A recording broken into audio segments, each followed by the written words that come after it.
So we'll just give 2 more minutes time. People are joining.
I think we can get started. Okay. Welcome back all. So let's get into the most awaited pitch workshop right now, Sivagami. And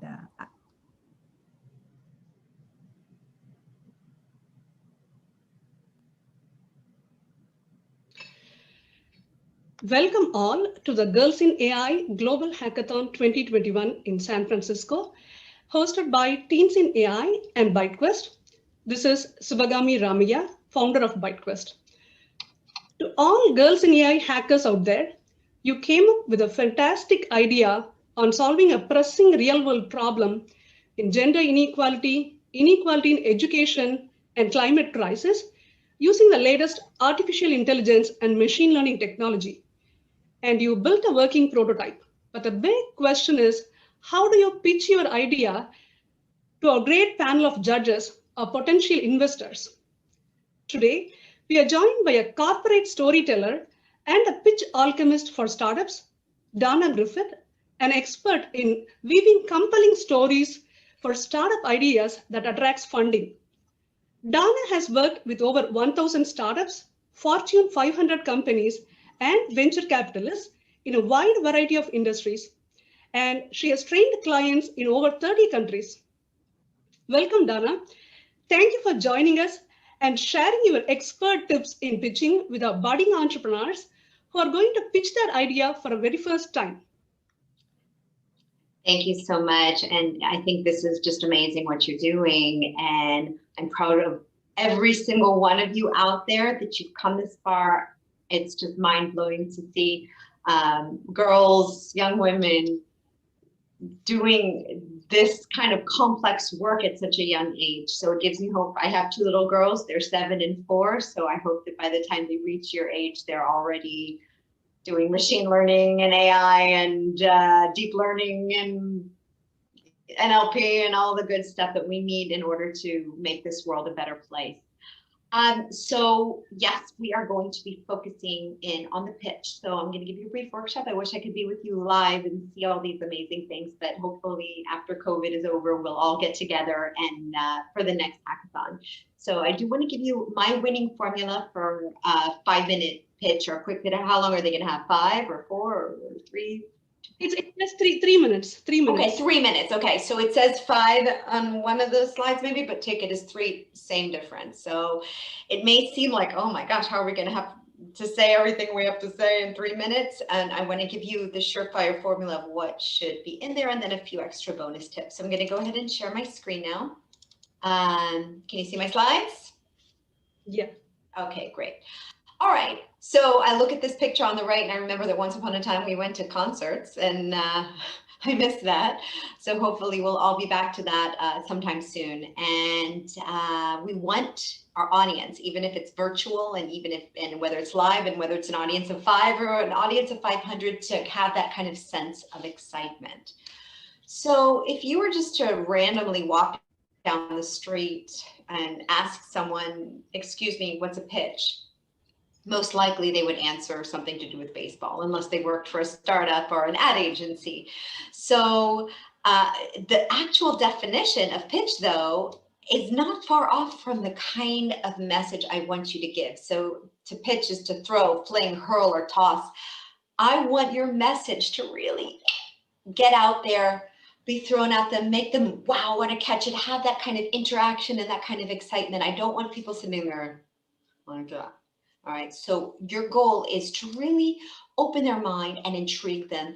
And there is no way that in 3 minutes you will be able to tell the entire story. Not going to happen. So don't even think about it. It's not doable, and it's not a good thing, because when we try to shove too much information in a short amount of time, it doesn't work for us. So what should be in? So there are 3 things that investors are constantly listening for: credibility, likability, and momentum. So what that means, credibility: how well do you know your craft? How much have you studied this? Have you done past things? What's your team like? What kind of assets do they have? Likability: are you a pleasant person? It's not like we're all smiley, no, but someone who's coachable, someone who's open to take feedback. And momentum: how far have you gotten? Now, obviously it's a hackathon, so you probably haven't gotten farther than maybe a little prototype or proof of concept or something that works, but still they're going to want to hear those things. So the first thing that we want to identify is our vision. All right. So when you work on a product or a startup, you want to think about what will be different in 5 years from now when we've grown our company, or we've actually brought this to market. What are we doing this for? Now, there's a man named Simon Sinek. He talks a lot about your vision. He's great. He's got some great TED Talks. I would highly recommend watching him. And he says people don't buy what you do, they buy why you do it. So that's a really important thing to keep in mind. There's 3 pieces of this story that you're going to tell in 3 minutes. I know it's crazy. Your why. Why are we doing this? What's our big vision? To create world peace, to end hunger, to be more sustainable, whatever it is that your big loftier goal is. Then there's the what. What are you doing? We'll get to that in a little while. And then how. How are you doing it? That will be maybe a little demo of your actual product that you have created. So starting off, we want to either make the audience feel the pain or go, hallelujah, oh my gosh, this is so exciting, I can't believe you're doing this. So one or the other. Either you want them to feel like, oh my gosh, there's something really bad in the world and I can't wait for it to be solved, or, ooh, I'm really intrigued on having something better happen in my life. And you can go either way. It's just a question of what works better for your product. And then we want to turn that into a story. So that's the very first act of our play. Think of this pitch, this 3-minute pitch, as an act as a play in 4 acts. And we'll look at the acts in a little while, a very short play. So we want to turn that problem or opportunity statement into a story. It can be your origin story. It can be why you even came up with this. Maybe something happened in your life or in your family's life or on the news, or a problem you identified in the world. It could be a quote. It could be anything that really shows us why there is a problem and a need in the world. Now, Mark Twain said, never let the truth get in the way of a good story. So I am not for 1 minute saying lie, make up things, but I do want you to remember that we can make the story a little bit more oomphy.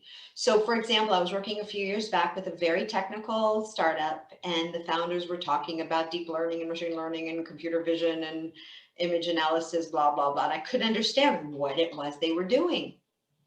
And then finally, one of them said, you know, this one time when we were in Tokyo, and my storyteller antenna went up, and I'm like, oh, you mean you came up with the idea in Tokyo? How cool is that? Why didn't you tell me? And then they're like, no, we told you already. It's computer vision and image analysis and machine learning. I said, okay, be quiet.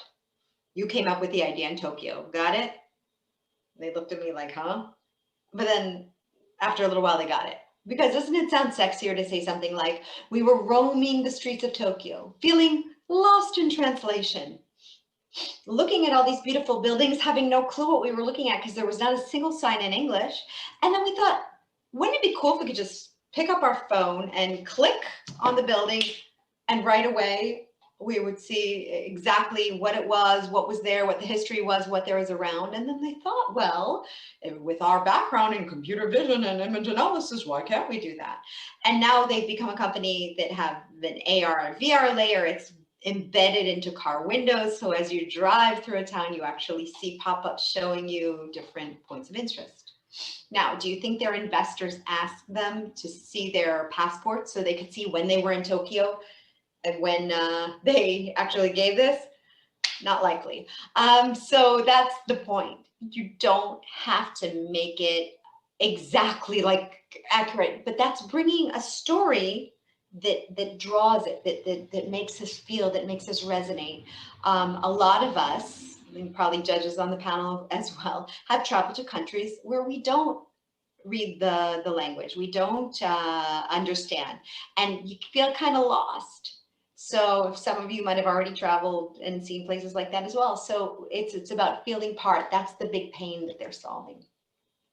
So this is finding the pain or the villain. Think of it as the bad guy in an action adventure film, the bad guy, the bad girl. This is the pain in their lives that we need a superhero to come and save. Now, this is a list that I made back in 2008. When in the wake of, there was a big economic crisis back then, as well as, you know, what we're looking at now. I've been feeling kind of a deja vu for the past year.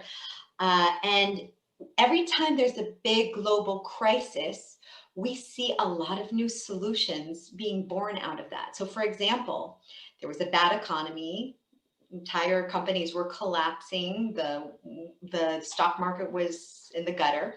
So that gave birth to the sharing economy. Airbnb, Uber, Lyft, all of these places where people were turning their belongings into something shared, touring, get around. So that didn't exist beforehand. There was a problem, someone identified and started working on it.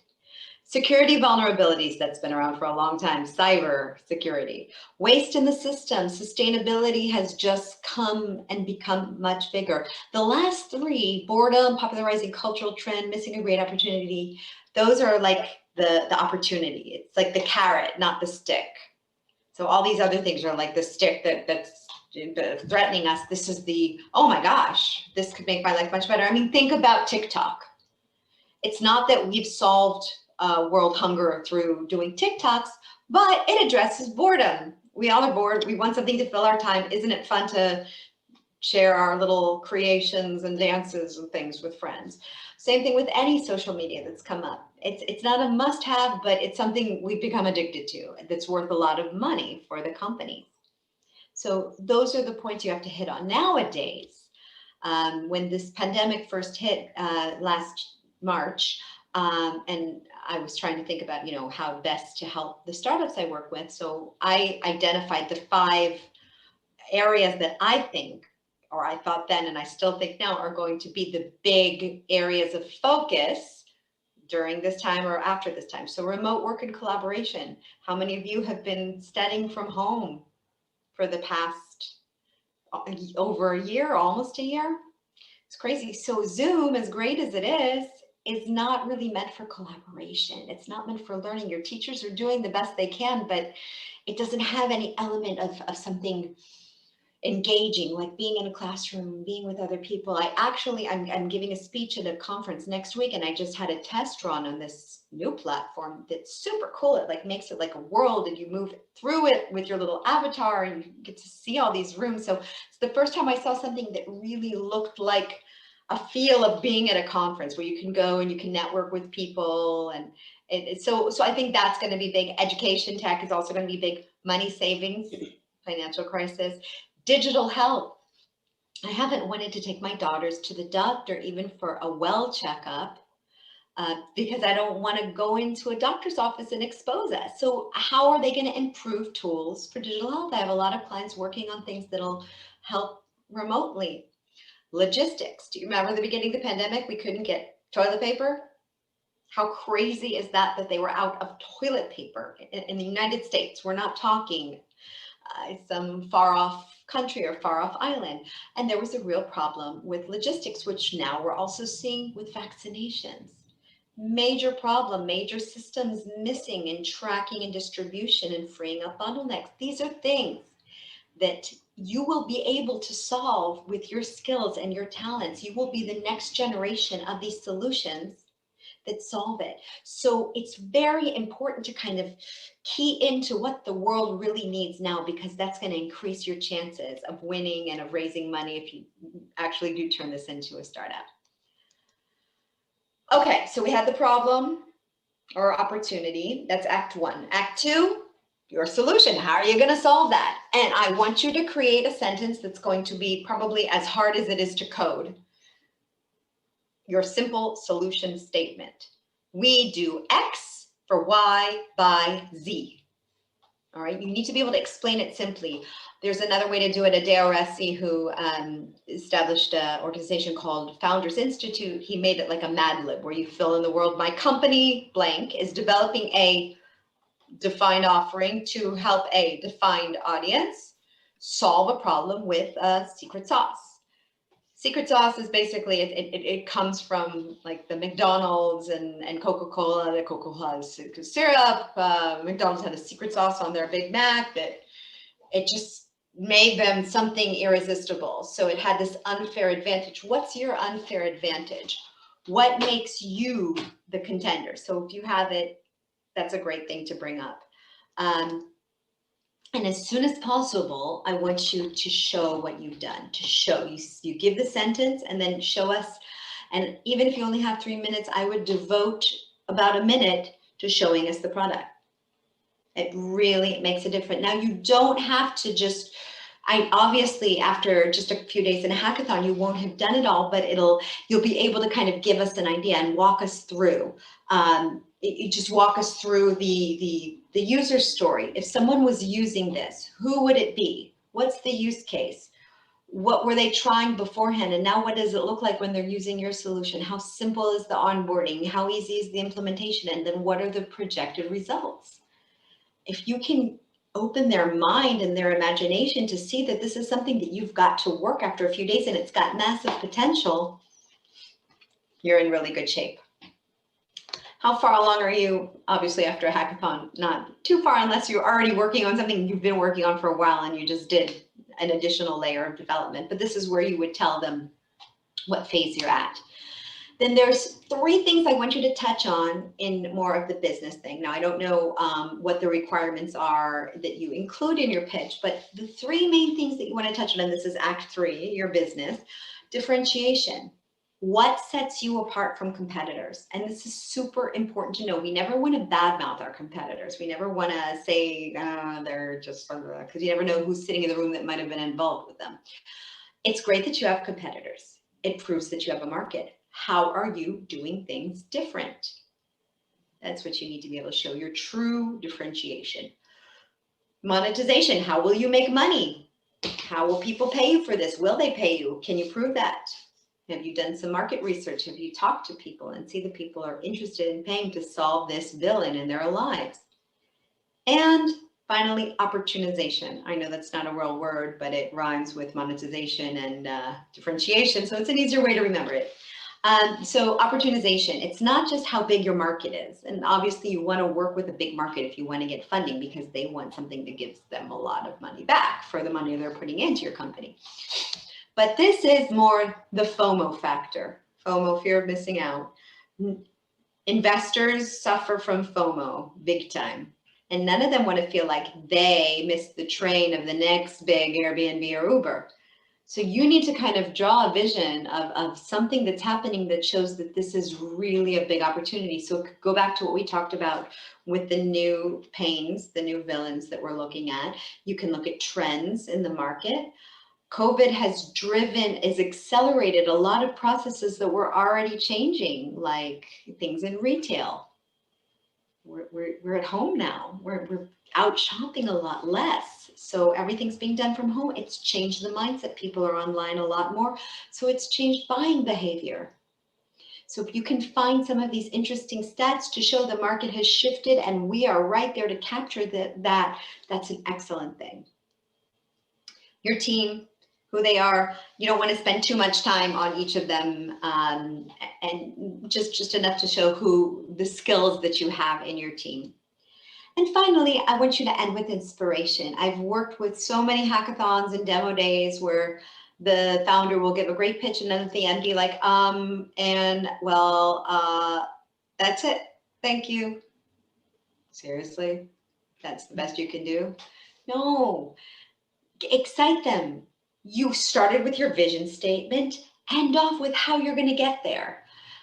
You can end with a quote, an inspiring quote. You can take the story of your origin story and then cap it off with, okay, what's happening now with it, or what will happen with it? Just end in a way that leaves them wanting to hear more. So that is the structure. So basically for your 5-minute pitch or for an investor pitch, this is the structure, the 4 acts of the play. Obviously, if you only have 3 minutes, each one will have less content in it. So the need, challenge, problem, act 1. Proposed solution or, product, technology, that's act 2. The business of it, how are you going to make money? How are you different? That's act 3. And your vision for the future. How will you move forward, other products? And again, this is the full-blown investor deck outline, but the structure is the same. And then I like to end off with a slide called Key Investment Merits, or Why Us, Why Now. What about if we shrink it down and somebody says, okay, tell me in 30 seconds what it is that you do? Same structure. So many times I see people that they have a 30-second or a 1-minute opportunity, and all they do is talk about the product because they're like, well, if I only have a minute, I should talk about the product, right? Wrong. Don't miss that moment to engage your audience's gut and mind and heart, because that's what you do when you talk about the problem story. So because they're engaged and they're listening and they're identifying with what you're saying. So even if you shrink it down, don't miss that format. Let's talk about your slides. If you're making slides, whoever's designing the slides, your slides are a reflection of your product. So I know you may not be graphic designers, some of you might have it, but there's some great tools that you can use that are free to use or freemium. SlideBot, SlideBean, Canva, Beautiful AI, eMaze, Haiku Deck. These are all tools that you can use to really make the slides pop. Try not to make your audience want to commit suicide. Don't poison them with PowerPoint bullets. 1 big idea per slide, all right? The minute you have crunched together all these slides with teeny tiny font and they're just gonna lose it. And then the biggest problem is when they're reading, there's no way they're listening to you unless you're reading verbatim what's on the slide, and you don't want to do that. But the same part of our brain that's responsible for reading is the same part for listening. And you can't do both. Have you ever tried writing an email and talking on the phone at the same time? One will take over from the other. Even women who were very good multitaskers, it's just not going to work.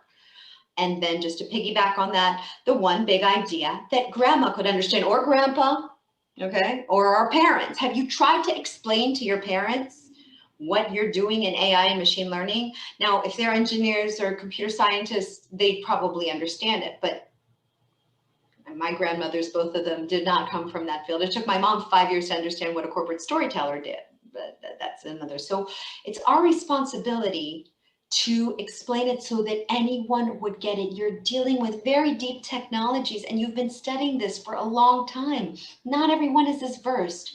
So as Einstein said, if you can't explain it simply, you don't understand it well enough. Simple, simple, simple. Questions, Q&A. You will be asked questions by the panel The best thing you can do is prep not only for your pitch, but prep for the questions. I made a list here on this link, and I'm going to send, remind me to send you the slides after this, this list of questions that investors ask at meetings. So what you can do is pull out some of the questions that you think you might be asked that you didn't address in the pitch, and write out answers that way, and then review them. That way, if they ask you a question, you already have an answer thought out. Keep your energy up, be memorable. When you're up there presenting, you don't want to be like, yes, we've created this amazing AI-based bookkeeper that will take your files. And excitement, show how passionate you are about this. Get the person from your team that's the most enthusiastic to present the pitch. And fear. Some of you might have presented before, and some of you, this might be your very first time, and you might be feeling those butterflies in the stomach. And that's fine, because the butterflies can be our best friends if we let them. So instead, so by the way, butterflies in the stomach, think about it. When we're nervous and when we're excited, we get butterflies. What's the difference? It's the branding we give it. So instead of saying, oh my gosh, I'm so nervous, I've got to give this pitch, try this. Oh my gosh, I'm so excited, I gotta give this pitch. And your body will start to believe you eventually. The butterflies will go, ooh, excited, I'm so excited, I want to party. And they throw on their Burning Man clothes and start playing Tiesto and popping shots of vodka, and they start to fly, and they take you with them, because really those butterflies want to be helpful, and they can be. And then fear becomes face everything and recover. Most likely you're going to do great. Most likely you're going to emerge from there feeling great. So I want you to kind of get that feeling. Remember a time where you really succeeded at something. You gave a great presentation. You were in a play. You delivered a report in class, and everybody applauded, and you just felt so great. Grab some of that. And here's my last point of the day. Walk in the room at your best. They don't know that you were up all night coding. They don't know that you just had a fight with one of the team members. They don't know that you were late this morning. They don't know any of that. But the person that walks into the room, even if it's a Zoom room, is you to them. And I'll tell you a secret. They really want to like you. They want to like you, and they want to like your product, because when an investor invests, they're going to be in a relationship with you for longer than a lot of marriages last. They are in it for the long haul. So they want to know that they're with someone that when things go wrong, they're coachable, they're open, they're workable. So I know a lot of companies that when things got really tough during COVID this year, they closed. And I know a lot of companies that were able to rise to the occasion, pivot, and do extraordinary work this year. So that's all I have. Oh, and this is all because there's no second chance for a first impression. If you think about the first impression that people have made on you, whether it's friends, whether it's someone you might be working with, whether it's some kind of an interview, usually the first few seconds tell us if we want to be in touch with this person again or not. So let's make those first few seconds great. And that's all I've got for you today. I want to wish you all a ton of luck with this hackathon and with your careers. And as you move forward, if I can be of any help, please reach out. It's my email and my website, and please let me know. Tons of luck. I can't wait to hear what the winning product was. As far as I'm concerned, you all are winners. And thanks so much for having me. Thank you so much, Donna, for this amazing workshop. I hope our young entrepreneurs will absorb some valuable nuggets of wisdom from your pitching workshop, and we can't really wait to see their pitches. Thank you so much for your time. Thank you. My pleasure. Thanks.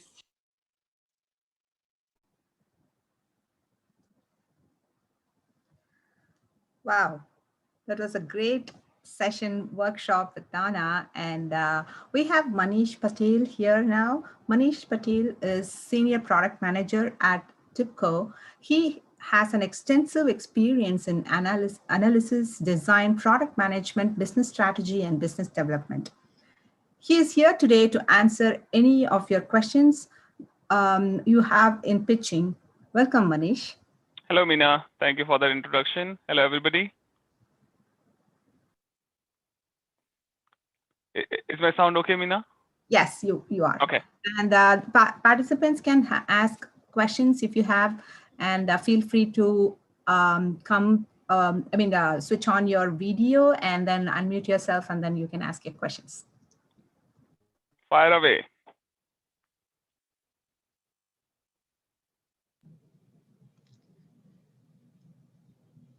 We are still tracking your participation points. So participants, unmute yourself, tell your name, your team's name, and ask questions on pitching to Manish. Hi, I'm Chelsea from the Annie Easley team, and I'm wondering how you get started when you plan to pitch. I think the 30-minute session from Donna was great about pitching. I think what I would say is be really passionate about the problem and solution that you are pitching and start from there. Like put yourself in audience's shoes, and in those 3 minutes, what can you convey in those 3 minutes? So always start with a structure, right? Put together a structure about what do you want to tell. So for example, you start with what is defining the problem statement, then what is your solution, then market validation. So what I'm doing is I'm putting in a structure. I'm also wearing an audience hat. Okay, I first want to know what problem you're solving, who you are solving this for, and then a little bit of market validation. So I got excited about this problem statement. As an investor, I got excited about this idea, but now show me some market validation. Oh, there are some other players in the industry as well. Somebody's making so much money, right? So now you already got my attention. Then you start talking about your solution and competitors. Basically, the structure that Donna suggested, or you can come up with your own structure. But the idea is explain the problem first, then get their attention, get them interested, and then end with explaining your problem and why should they choose you in this journey, right? So talk about competitive advantages, talk about your team, what's so exciting about your team. So that's what I would suggest. First, find a structure, and then try to fit your story with that structure. Does that answer your question?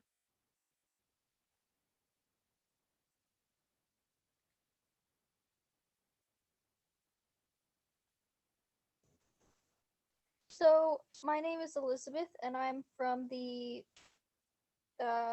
sorry if I'm wrong, Katherine Johnson team, and I'm wondering, how do you manage to condense your entire, idea into like a small amount of sentences for, like a 1 or 2 minute pitch? How do you condense that? It is very overwhelming when you start thinking about it. When you're like, you spent like so many days on this, like let's say 2 days on this one, and you're like, how am I going to condense all this content into 3 minutes? So don't worry about that. Don't worry about delivering this in 3 minutes. So as I said, again, I'm going to go back to my first answer. Start with a structure. Put together those slides, and anything redundant, just get rid of that slide, right? There is no fixed formula. I don't want to tell you, okay, here are the 10 slides that you can stick to. If you Google, you'll come up with with 6 or 7 common slides. So you can start with that. So once you start filling in content, it will fall in place, and you will come up with that 3 minute, 5 minute, 2 minute, whatever time you want to tell that story in, you will be able to figure that out. So I would say, don't worry about the end game. Start putting that structure together, start filling those contents in, and you will have your pitch. I promise you. Cool, thanks. Also, I just realized I am not Katherine Johnson. I am in the Clarence Ellis. Again. No problem. Hi, I'm Charlotte. I'm from the Pretty Shanker team, and I was wondering, what's a good way to introduce your pitch? Like, how should you start off? Excellent. So I'm sure when you all were brainstorming these ideas within your team, there was something about the idea that you chose that stuck with you, right? So when you're pitching, you don't necessarily need to appeal to everybody. You need to find that one or few investors that are on the same wavelength and can connect with you. For example, when I talk about some of my passionate ideas, not everybody will connect with that idea, but I just need to find those couple of people who are equally passionate about that. So whatever appealed to you, whatever was that about the idea that appealed to you, use that use that and translate into a couple of lines, couple of slides to introduce your topic, right? So for example, I think going back to Donna's session, try to build a story around that, right? Am I going to listen to you if you say we have a AI ML solution that has an app that gets predictions and suggestions from terabyte of data? No, that's not going to get my attention. Why am I interested? I know the technology, right? What I'm interested in about the problem that you're solving. So tell them a story. What got you excited about this idea? I was 3 years ago in my school, I was doing this and I saw this discrimination, and that got me and that day I decided I want to do something about that. And today I'm at a situation where I can do something about that. So I'm really passionate about this idea. I've seen this firsthand. I want to solve that problem, right? So what I'm trying to say is build a story around it, get audience's attention. So the only way to get an attention is when I am able to relate to your story. When you say this problem exists, if I can buy it, then then you have my attention, right? So make sure you build a relatable story when you are describing your problem. I'm sure there is a relatable story, right? Otherwise, you would not have picked this one idea from whatever 10, 15 ideas that you brainstormed. So go back to that. I think, I don't know, yesterday or whenever you decided on this idea, go back to that mindset. What made me choose this, and try to build a story around that. Make sense? Yes, thank you. Yeah. Hello, this is Malika from the Annie Easley team, and what is the most challenging aspect about pitching in your experience? My experience is I was and I'm still am a very introvert person, and I sometimes assume a lot. If you have lived with the content for far too long, when I'm delivering a presentation or a pitch, a lot of things are like taken for granted in my head. Of course, the audience knows this, but no, audience is hearing this for the first time. So I had this problem when I used to deliver. I felt like what is that syndrome, right? Where you're not confident about the content that you're delivering. You're like, of course this makes sense. Why do I need to tell the audience about this? But no, you have been doing this for 2 days or 2 months or 2 years. That's why it's so obvious to you. The audience is not aware of this. So know that when you are delivering a presentation, you are the master of that content. No one else in the room knows more about that topic than you do, right? So be in command of your subject and content, and be sure that no one else knows as much about the subject as you do.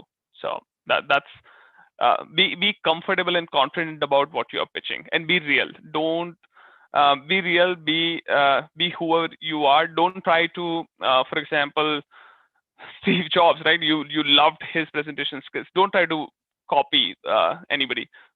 Keep your personality, be real, and just deliver, right? Just if you were in audience, what would impress you? What would impress you of your own personality? Bring that personality out. Hi, I'm Nithya from the Hector Garcia team, and I was wondering how you differentiate what words to put on your slide versus what to say during the actual pitch. Words to me, I'm a big fan of one big idea per slide kind of presentation, where I don't want to read what's on the slide. I'm only listening to you. That slide is just helping me sort of. If you are painting a picture, that slide is there to help me. It's not there to distract me. So slide is least important in your pitch. I don't know how much time. I think you have about 2 hours, so you'll have sufficient time, so you can build a beautiful presentation slides. But don't sweat over it.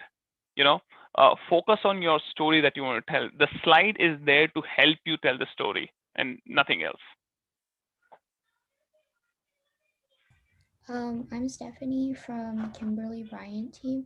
I want to ask, how much time would you spend like on each part of the pitch, like in relation to each other? Like which parts would you spend more time on and which ones would you spend less time on? I would say there is no fixed formula. You can equally divide if that works for you. For example, if you think you have a solid opening and you got audience's attention and you told the relatable story in 30 seconds, then that's fine. But if you need to spend 1.5 minutes on setting that context and getting audience's attention, getting them interested, then take that time, right? Then probably your solution and talking about competition, you are entering a brand new space where there's not a lot to talk about in terms of competition, then that's fine, right? So but don't rush over anything. Don't move to the next step before finishing the message of defining the problem, or again what I want to say, right? Getting audience's attention. If you've not done that, doesn't matter how good a story you tell about market validation or how amazing of a team you are.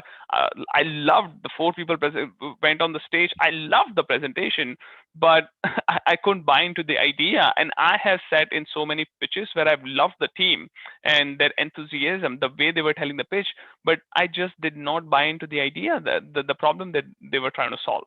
So they had my attention in a way, but I was not interested. I was interested in them, but did not want to join them in that journey. So make sure that audience is with you as you move forward. Hi, I'm Sarah from the Preeti Shankar team. How do you avoid losing your train of thought, and how can you recover if you do? Be honest about it, right? Always understand the audience is there to like you. When I'm listening to you, when I go for a concert or a presentation or anything, when I'm listening to somebody, I really want to like them. So if somebody of your age is presenting, we keep all that in mind. We know who's presenting, right? So if you are presenting for the first time, we know. So we are going to forgive. If you lose your chain of thought, we are going to forgive. As long as I don't know if you watch this reality TV shows where somebody's singing. If they forget lyrics, not a big deal. As long as I loved the song, I loved the way they were singing, I'm with them. Lyrics is not as important. So we are, when I say we, the audience, the judges are very forgiving in a way, right? Everybody wants to like what they are saying, what they are listening. So don't sweat over it. If you forget it, be honest about it. Sorry, I'm doing this for the first time, and sort of loss of words. I'm losing my chain of thought. I'm going to go back to what I was saying. Sorry about that. That's fine. This is April from the Kimberly Bryant team, and I was wondering, what would you say is the most important part of a pitch? I would say the opening. You talk to different mentors or different judges, you might get a different answer, but in my opinion, it's the opening. If I'm delivering a pitch, I want to make sure the audience understands and relate to the problem that I'm trying to solve. It's not just me, right? When I'm trying to solve a problem, I want to make sure everybody understands and agrees that this is a problem. This is Sonia from the Katherine Johnson team. I was wondering what the best way to engage the judges would be. Like, how would you not let them lose interest in your product? Say that again, Sonia. How would you like keep them interested in your product? As I said, whatever got your interest, be confident, be sure that you will find enough people who are of the same sort of mindset, and they are going to agree with your thinking. So whatever got you excited about your idea, I think that's going to excite everybody. Humans are same at the core level, right? So as I said, if it excited you, it will excite the judges as well. So use that. And also keep one thing in mind in your pitch, again, where audiences head, make sure the judges remember you. So and now I don't have an example, but I'm sure whenever you in your class you're listening to several teachers, then there is one teacher that you remember. Even though there was another teacher that was your favorite teacher and best teacher, but there was one teacher that you remember. So in your pitch, in this 3 minutes, make sure to get judges' attention, and like 20 minutes later when they are sitting to judge you, make sure that you are in their head. Okay, thank you. Thank you so much, Manish. You clarified a lot of questions that our participants had. So now let's wrap up this session, and please start preparing your pitches. By 3:40, let's log in back in Zoom again. The closing session will start by 3:40. Thank you so much.